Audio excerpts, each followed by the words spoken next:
Oi, pessoal. Vamos mais uma meditação no livro de Efésios, agora finalizando, né? Com mais uma aula aí, ou duas, nós já finalizaremos, ok? Mais uma ou duas aulas, uma, mais ou duas, né? Vídeos aí nós vamos encerrar, né? Procuramos encerrar. Tá no capítulo 4. Estamos lá no capítulo 4, do 17 ao final do capítulo, são 13 versículos, ok? Eu resumi aqui, eu coloquei aqui como recomendações que o apóstolo faz para a igreja de Éfeso, ok? A igreja de Éfeso, essa carta foi escrita para a igreja de Éfeso, Paulo preso, né? Estava na prisão, são 3 cartas que ele escreveu, né? Uma delas foi de Éfeso, a igreja aos Efésios, que não eram, a maioria era realmente não judeus, certo? Então ele começa a fazer recomendações para a igreja, que ele tinha muita preocupação pela falta de, que eles esfriavam fácil no amor, né? O primeiro amor deles, as primeiras obras deles, eles deixavam de lado, mas Paulo sempre mandou essa carta para eles e essa carta foi lida em toda a Ásia, tá ok? Veja que coisa legal, e chegou até nós, amém? Tá lá. Portanto, em nome do Senhor, digo e recomendo a vocês, não vivam como os pagãos, cuja mente é vazia. Como era antes, o velho homem, agora vocês são novas criaturas, certo? Novos homens, novas pessoas, né? Em Cristo, ok? A inteligência deles, de quem? Dos pagãos, a inteligência deles se tornou cega, eles vivem muito longe da vida de Deus, porque o endurecimento do coração deles é que os mantém na ignorância. Você veja que o que nos mantém na ignorância, o que mantém as pessoas na ignorância é a dureza do coração, beleza? Eles perderam a sensibilidade e se deixaram levar pela libertinagem, entregando-se com avidez a todo tipo de imoralidade. Você veja que a imoralidade, a libertinagem, é fruto de um coração endurecido, é fruto de um coração ignorante. Não foi assim que vocês aprenderam a conhecer, quando conheceram Cristo. Se é que de fato vocês lhe deram ouvidos e se foram mesmo instruídos segundo a verdade que há em Jesus. Vocês devem deixar de viver como viviam antes, como homem velho que se corrompe com paixões enganadoras. É preciso que vocês se renovem pela transformação espiritual da inteligência. Você veja o que é que muda a nossa inteligência? O Espírito Santo. Olha que legal, né? Não é a gente, é o Espírito. Se a gente tentar mudar pela gente mesmo, nós continuaremos fazendo as mesmas coisas, porque nós não temos capacidade, não há nada em nós de bom capaz de mudar a gente, ok? É preciso que vocês renovem pela transformação da inteligência e se revistam do homem novo, criado segundo Deus, na justiça e na santidade que vem da verdade, que é Jesus. Por isso, abandonem a mentira. Cada um diga a verdade ao seu próximo, pois somos membros uns dos outros. Vocês estão com raiva? Não pequem. O sol não se ponha sobre o ressentimento de vocês. Olha que joia. Aqui ele já fala para quem? Ele fala pro novo homem. Vai dar conselhos para nós. Até aqui ele falou como era a vida antes, da nossa vida precária antes, certo? Agora ele está falando de uma vida para a gente que está dentro da igreja, que somos irmãos, né? Por isso que ele fala membros uns dos outros, ok? Não pecar. E esse ressentimento, o que é o ressentimento? São as paixões. Ressentimento são o sentimento, o sentimento em marcha ré. Meu pastor fala isso, né? Voltar a sentir o mal, coisas do velho homem, né? Voltar a sentir o mal, fazer o mal para as pessoas, né? Ah, não vou mais lá, por isso, começa aquela coisa toda, volta a ser uma velha criatura. Não deem ocasião ao diabo, quem rouba não roube mais, ao contrário, ocupem-se trabalhando com as próprias mãos em algo útil e tenha assim o que repartir com os pobres. Isso aqui que ele fala, foi João Batista que falou para os soldados romanos, quando eles foram para ser batizados, muitos, inclusive alguns soldados perguntaram, o que nós devemos fazer? Olha, ele fala assim, ó, contente-se com o salário de vocês, não vão extorquir as pessoas, não vão cobrar propina, ok? Contente-se com o salário vem de sal, tudo era pago em sal, por causa de salário, interessante isso, né? Aprendi esses dias aí, tá ok? E daí Paulo acrescenta, e repartam, trabalhem e repartam o que vocês ganharem com os pobres. Ele aperfeiçoa, né, digamos assim, ele acrescenta mais no que João Batista falou naquele batismo, né? Você veja como esse batismo de João Batista, do João lá, é uma coisa assim, ó. Pensa que ele ia lá só para ser batizado na água, lá descer e tomar um banho, né? Não era não. Ele pegava e chamava de raça de víbora, falava, apontava os erros, apontavam, vocês querem, o machado tá posto no pé da árvore lá, e se você não der bom fruto, ele vai cortar, você vai ser queimado. Você veja como o que era um batismo.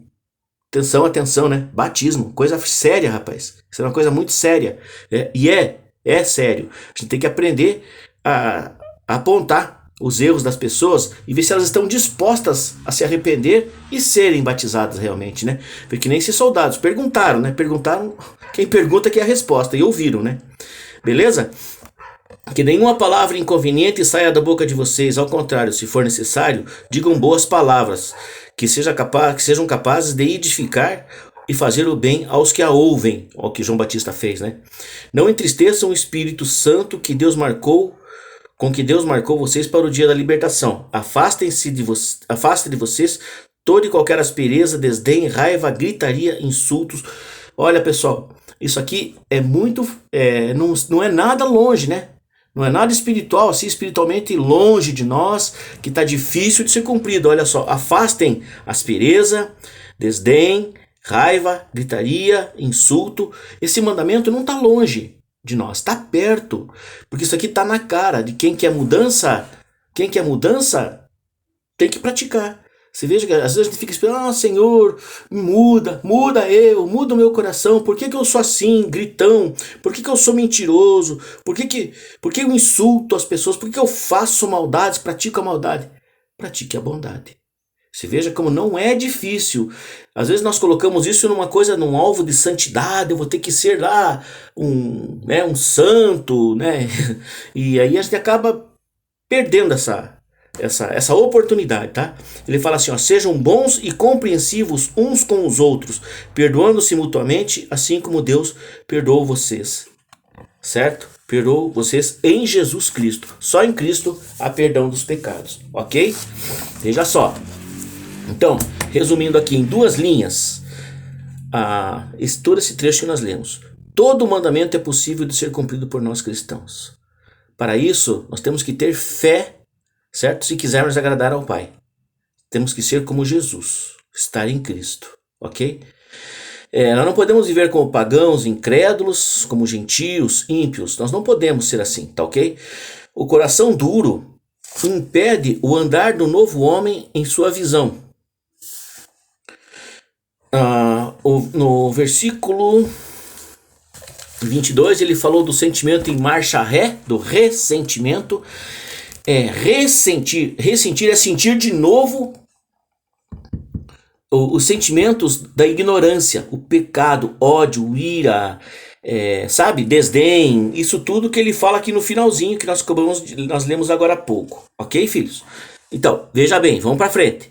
Você veja que João Batista, né, quando ele fala, eu falei para vocês, né, e não entristecer o espírito é o remédio e ser benigno e perdoador. Então, não entristecer o espírito, para não entristecermos o espírito, o remédio é ser benigno, ser perdoador. Se você não for benigno, o que é benignidade? Benignidade é praticar isso que ele falou agora para a nova criatura. Tá ok? Eu já estou em outra passagem que quero mostrar para vocês aqui, mas vocês lembram lá, ok? Voltem lá. Você veja que tudo aqui, ó, nesses versículos e até no livro de Efésios, na carta aos Efésios, Paulo vai fazendo o quê? Paulo vai preparando o homem interior, que somos nós, as novas criaturas, para usar um revestimento, né? Ele vai falar de um revestimento. Daqui no capítulo 6, todo mundo conhece. Quem não conhece Efésios 6, do 1 ao 10, né? Efésios 6, 10, desculpe. Que é a armadura de Deus, né? Que hoje em dia é falada, é cantada, é pregada, mas na realidade tem que ser praticada, ok? Tem que ser estudada e tem-se que usar mesmo essa armadura de maneira na nova criatura, no homem interior. ok? Muitas vezes nós falamos da boca para fora, é importante, ele vai falar depois nós vamos ver isso aí, tá ok? Mas talvez nós não estudemos como uma armadura mesmo, nós vamos ver a profundidade que existe nisso. Vou pedir a Deus isso, né? Vou pedir a Deus para nos ensinar. Então, a pergunta que ele está preparando o homem para usar uma armadura, que ele vai falar de uma armadura para que nós colocarmos, toda a armadura de Deus, tal, é boa e tal, mas ele fala homem interior, certo? Novas criaturas. Como é que nós estaremos por baixo dessa armadura? Essa é a pergunta que eu quero deixar para você, querido. Como é que nós vamos como é que nós vamos usar essa armadura? Nós vamos chegar simplesmente na igreja ou vamos entrar em oração para usar essa armadura para uma guerra, para uma batalha? E o nosso interior, o nosso homem interior. Eu quero deixar com vocês um texto, certo? Vou ler bem rapidinho aqui, que nós já estamos no nosso tempo mesmo, né? Capítulo 5 de 2 Reis. Só que é capítulo 5, versículo 1 e 2, tá bem? Veja só, marque lá. 2 Reis, capítulo 1 e 2. Naamã, chefe do exército do rei de Arã, era homem estimado e favorecido pelo seu senhor. Ele era estimado, era querido, ele era favorecido, ele era o bam do rei, porque ele era um homem vitorioso, um homem de guerra muito fiel. Então até que ele vai mostrar que é fiel mais pra frente, mas isso tem que ler depois, tá ok? Naamã, chefe do exército do rei Arã, era um homem muito estimado, querido pelo seu senhor, pelo rei. E foi por meio dele que o Senhor Deus concedeu vitória aos arameus. Esse arameus aqui, tá? É um título aqui, é uma Bíblia mais antiga, né? Mais arcaica, para não dizer, né? Mas é dessa que eu gosto. No entanto, esse homem valente ficou leproso. Ele era um homem de guerra, ele era um general, ele usava uma armadura. E por baixo da armadura ele era o quê? Leproso. E agora? Aí você vai ver no versículo 2 aqui, só para a gente encerrar. Numa incursão, os arameus tinham levado o território de Israel, numa guerra, né? Uma jovem que ficou a serviço da mulher de Naamã. Ela disse à patroa: meu senhor poderia apresentar-se ao profeta em Samaria, que era Eliseu, né? E ele certamente o livraria da lepra. Lepra era o quê? Pecado. Lepra era marca de pecado, ok? E a nossa armadura? Como é que nós vamos ler lá como é que nós vamos chegar no capítulo 6? Como é que você vai chegar no capítulo 6 com o teu homem interior, com esse homem debaixo dessa armadura?